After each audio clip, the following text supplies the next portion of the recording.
La capsule vidéo que vous allez écouter porte sur la construction d'un diagramme à quartile. Donc, le titre de la vidéo, donc vous pouvez le prendre en note, c'est Construction d'un diagramme de quartile. Donc, vous avez une représentation ici de ce que c'est un diagramme de quartile. Donc, pour pouvoir le construire, nous devons déterminer le maximum et le minimum. On doit déterminer aussi notre Q2, qui est notre médiane, par la suite notre Q1 et notre Q3. Donc, on détermine ces 5 éléments pour pouvoir construire. On appelle ça un diagramme à boîte parce qu'on a une boîte avec des tiges euh, pour construire notre diagramme de quartile. Donc, on y va ici. Donc, je vous invite à noter la distribution suivante qui contient 7 éléments. Donc, premièrement, il faut trouver notre médiane. Donc, ici, il y a 17 données. Donc, 17 divisé par 2. Donc, 17 divisé par 2, c'est égal à 8,5. Donc, 8,5, ça veut dire quoi? Ça veut dire que j'ai 8 données d'un côté et j'encercle ma 5e donnée. Donc, 1, 2, 3, 4, 5, 6, 7, 8 et j'encercle celle-ci. Donc, mon Q2, c'est 23.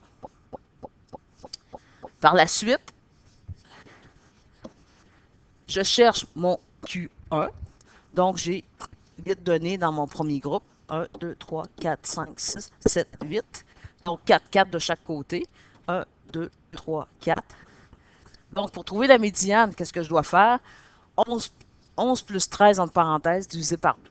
Donc, je vais trouver mon Q1.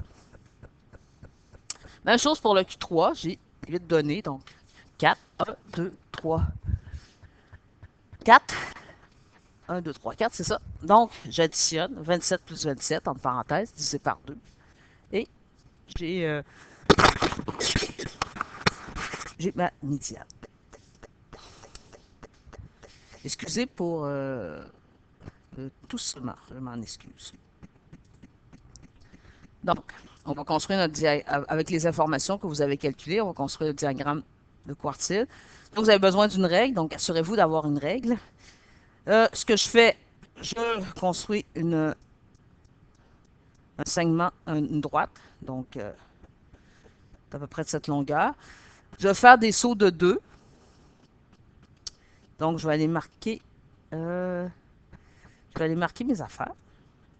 Des sauts de 2, donc 2, 4, 6, 8, 10, 12, 14, 16, 18, 20, 22, 24, 26, 28, 30.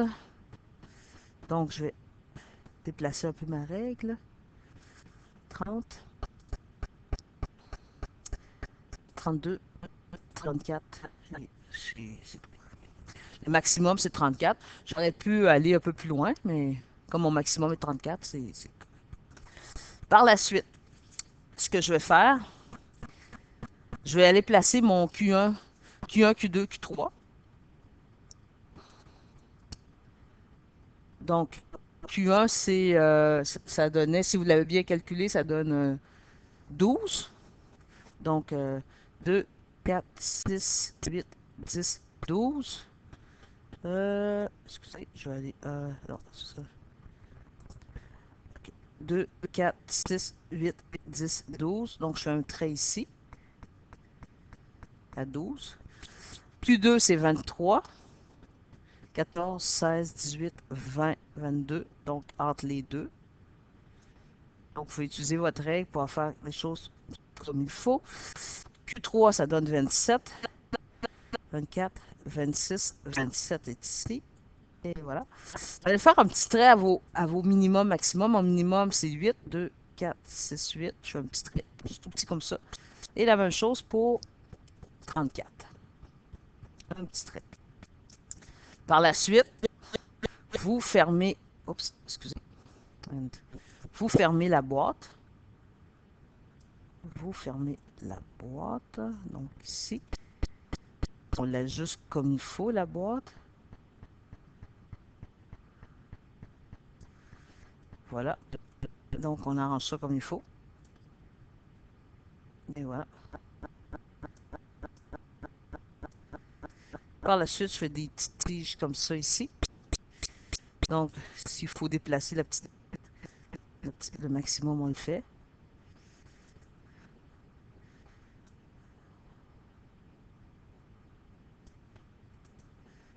Et voilà. Et voilà.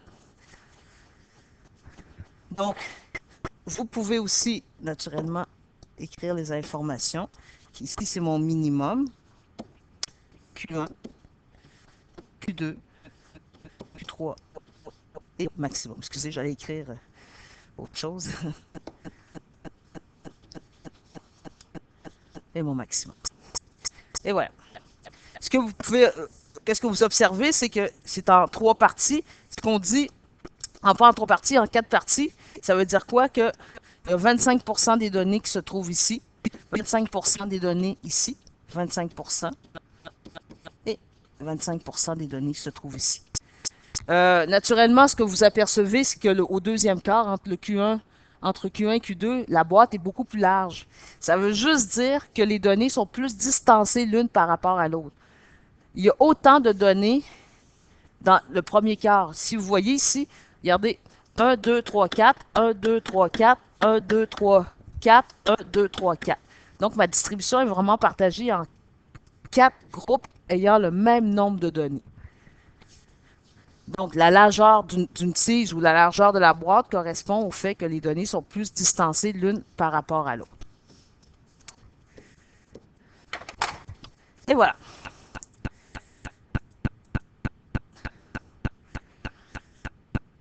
Donc, je vous okay. Donc, je vous invite à faire le numéro 2. Donc, encore, vous notez votre distribution. Il y a 10 vous cherchez votre Q2, Q1, Q3. Okay. Et par la suite, vous construisez votre diagramme de quartile. Donc ici, le fait qu'il y a 10 données, donc c'est 5, 5 de chaque côté. 1, 2, 3, 4, 5. Donc n'oubliez pas que vous additionnez ici pour trouver votre diagramme de quartile.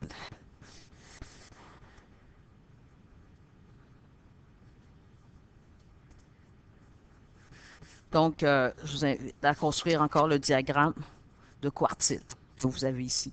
Donc, vous cherchez votre médiane Q1, Q2 et Q3. Donc, vous avez une autre distribution. Dans ce cas-ci, vous avez 15 données. Donc, n'oubliez pas, on coupe en plein milieu. 15, 7, 7. La huitième, on l'encercle. Et donc, celui-ci est très intéressant à faire, dans le fond, là. Okay. Donc, après ça, vous cherchez votre Q1. 7 données de chaque côté. Ça veut dire 3, 3 de chaque côté. Ça fait 6,5. Non, 7. Ouais, c'est ça. 3,5. Donc, 3, 3, on encercle la quatrième. Maximum, minimum. Et vous construisez votre diagramme de quartile. Et pour finir, voici la dernière distribution.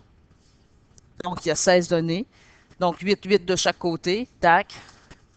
N'oubliez pas qu'il faut additionner 2 données divisé par 2. 8, 8 de l'autre. Donc, 4, 4 de chaque donnée, de chaque côté. Et vous construisez votre diagramme de quartile. Et voilà, c'est tout. Et bonne période.